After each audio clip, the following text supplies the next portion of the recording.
सल्लल्लाहु अलैहि वाला आलिहि व अस्हाबिहि अजमईन। अम्मा बाद फअऊज़ु बिल्लाहि मिनश शैतानिर रजीम। बिस्मिल्लाहिर रहमानिर रहीम। या अय्युहल्लज़ीना आमनुत्तक़ुल्लाह हक़्क़ तुक़ातिही वला तमूतुन्न इल्ला व अंतुम मुस्लिमून। वक़ाल अन्नबिय्यु सल्लल्लाहु अलैहि वसल्लम इन्न अअज़मन निकाहि बरकह व अयसरहु मऊनह। वक़ाल रसूलुल्लाहि सल्लल्लाहु अलैहि वसल्लम मन दखल अला गैरि दावतिन दखल सारिकन व खरज मुगीरा। औ कमा क़ाल नबी सल्लल्लाहु अलैहि वसल्लम।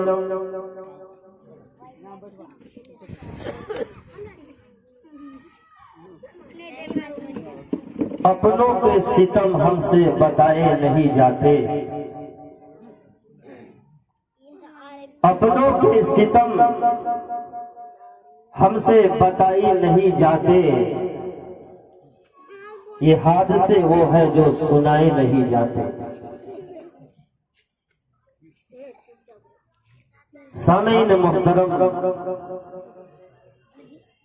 बुजुर्गों, दोस्तों और दीनी भाइयों,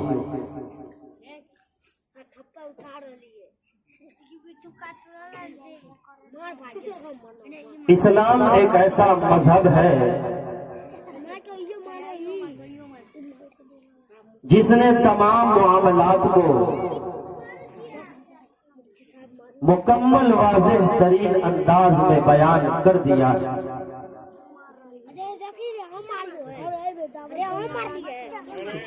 जिंदगी और मुआशरे का कोई ऐसा पहलू नहीं है कि जिसके सिलसिले में इस्लामी तालीमात मौजूद न हो।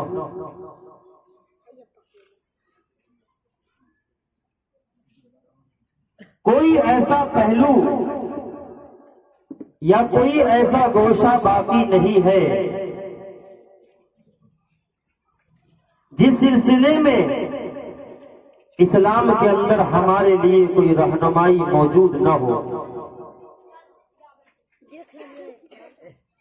पैदाइश से लेकर और मौत तक ये जो दरमियान की जिंदगी होती है, इस जिंदगी में इंसान बहुत कुछ करता है, बहुत कुछ पाता भी है और बहुत कुछ खोता भी है। कुछ लोग पाते पाते चले जाते हैं और कुछ लोग खोते खोते चले जाते हैं। लेकिन बस अफसोस यही है कि हम इस्लामी तालीमात से रफ्ता रफ्ता दूर होते चले जा रहे हैं। नतीजतन हमारे समाज और मुआशरे में बहुत से ऐसे रसूमात और बिदआत हैं जिनको हम मजबूती से पकड़े हुए हैं। हम उनको छोड़ने के लिए तैयार नहीं हैं। और बसा औकात ऐसा होता है कि यही रसूमात और बिदआत हमारे घर के लिए, हमारे समाज के लिए एक रोग और नासूर बन जाता है। और एक बड़ा फितना खड़ा हो जाता है। आजकल जबरदस्ती जहेज का मुतालबा करने वाले ये समझते हैं कि जहेज वो दौलत है, जहेज वो दौलत है जो वालिदैन अपनी ख्वाहिशों खुशी से अपने बच्ची को देते, इसलिए इसको लेने में कोई मुज़ायका और कोई हर्ज नहीं है। याद रखिए, ये सरासर खुद फरेबी, ये सरासर खुद फरेबी और अपने ज़मीर को मुर्दा न कहने का एक बहाना। वरने हकीकत में अगर देखा जाए तो आज के हालात में ये जहेज एक ब्लैक मेलिंग है, जो रिचुअल यानी रस्म और रिवाज के नाम पे लिया जाता है। और जो कुछ वालिदैन अपनी बेटी को जहेज के नाम पर या तोहफे के नाम पर देते हैं, ये उनके सामने मुआशरती मजबूरी है। अगर वो नहीं देंगे तो ससुराल वाले तो बाद में, समाज वाले, अड़ोस पड़ोस भी कभी कभी उल्हाना दे देते हैं। वो लड़कियां भी सोचती है, वो देखती है, जब अपने सहेली से उनकी शादी होती है, उनसे मिलने जाती है, मुबारकबादियां पेश करने जाती है, तो देखती है इसके बाप ने तो इतना खूबसूरत फ्रिज दिया है, इतने जेवरात दिए हैं, क्या कमाल का सामान इनके बाप ने दिया है। वो देखती है तो कभी कभी सोचती है, ए काश मेरा बाप भी इस लायक होता। जिसका बाप इस लायक होता है वो तो टेंशन से बिल्कुल फ्री होती है, लेकिन जिसके बाप इस लायक नहीं होते हैं, वो लड़कियां अपने घरों में सोचती रहती है कि काश मेरा बाप भी इस लायक होता तो सैमसंग कंपनी का नहीं तो कम से कम एलजी कंपनी का छोटा सा भी फ्रिज देता, तो रमजान के महीने में रोजा खोलते वक्त कम से कम ठंडा पानी तो पीते। याद रखिए, ये जितने भी फ्रिज के मुतालबा करने वाले हैं,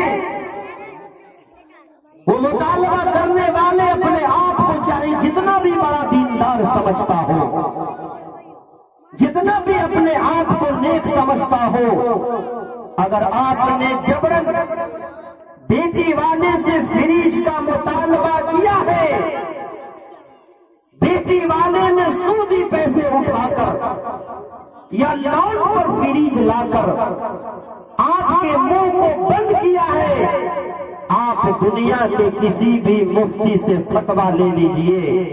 हम लोग तो देहात में रहने वाले हैं। रमजान के महीने में आपने अगर उस फ्रिज में पानी ठंडा करके रोजा खोला, वो पानी आपके रोजा को ले डूबेगा। आज मुसलमानों के नजदीक जो सबसे बड़ा मसला है, ये इतना बड़ा मसला है कि जो मुसलमान इस मुसीबत से बच गया, समझिए उसका बेड़ा पार।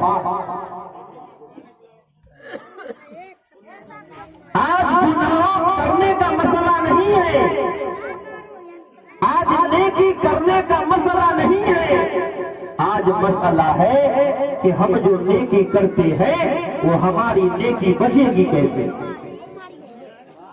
हमारी नेकी कैसे बचेगी। पूरे मुआशरे और समाज में नजर उठाकर देख लीजिए, सैकड़ों नौजवान ऐसी बेटियां आपको मिलेंगी जिस शादी की महंगाई की वजह से अपने बाप के घर पे बैठकर अपने मुकद्दर को तरस रही है। उनके घर को देखकर, उनके मकान को देखकर, उनके माँ बाप की औकात को देखकर, उसके भाई की औकात को, माली हालात को देखकर कोई रिश्ता देने को तैयार नहीं। रिश्ता आता भी है तो चला जाता है। फोन से बात करेंगे, बैकग्राउंड जांचते हैं, कितनी जमीन है, क्या है नहीं है, उसके बाद फोन से बात होगी। वरना एक एक मेहमानी में 5-5 हजार रुपए खर्चे होते हैं।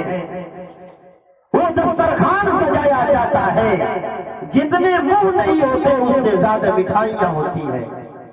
खा लिया, खाने में तो बड़ा मजा आया, फोटो भी खींच लिया, व्हाट्सएप फेसबुक पर भी डाल दिया कि फला जगह मेहमानी में गए थे, ये देख लीजिए आइटम।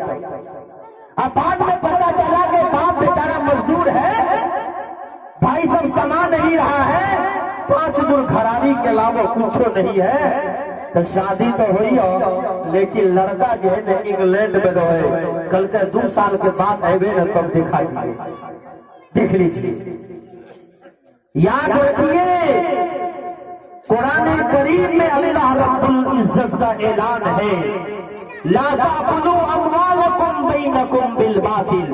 ऐ लोगों, तुम एक दूसरे का हराम तरीके से माल मत खाओ।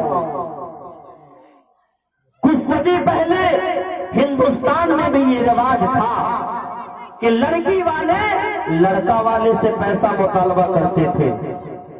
लड़की वाला लड़का वाला को कहता था कि 2 लाख रुपया लाओ तब अपनी बेटी देंगे और शादी की बात चलेगी। और ये रस्म और रिवाज आज सऊदीया के अंदर है। लड़की वाले लड़का वाले से पैसा मुतालबा करते हैं। तो लेन देन चाहे एक जानिब से हो या तरफेन की जानिब से हो, हराम है तो हराम है। ये पैसे का मुतालबा करना बेटी वालों से, चाहे जिस बहाने से हो, आपको मालूम है बेगर मेहनत की कमाई जो है ना ज्यादा दिन ठहरती नहीं है। फोकट का पैसा आपको मिल जाए, देख लीजिए, चाहे तीनों जेब में डालिए, ज्यादा देर ठहरेगा नहीं। और आपने देखा होगा कि जब आदमी किसी दरख्त की जड़ में खाद डालता है तो वो जड़ के लिए नहीं डालता है, वो देखता है कि इस दरख्त के पत्ते, ये दरख्त के फूल, ये फल मुरझा रहे हैं। बाजार जाता है, कीड़े मकोड़े लग गए हैं, बाजार से केमिकल लाता है और फल और फूल और पत्ते पर नहीं डालता है। खाद को उसके दरख्त के जड़ में डाला जाता है, लेकिन उस खाद का असर दरख्त के टहनी, दरख्त के पत्ते, फूल, पत्तियां सब पर पड़ते हैं। अगर बाप ने हराम का कमाई घर में दाखिल किया, उसने जड़ के अंदर हराम को डाला, इसका असर बीवी पर पड़ेगा,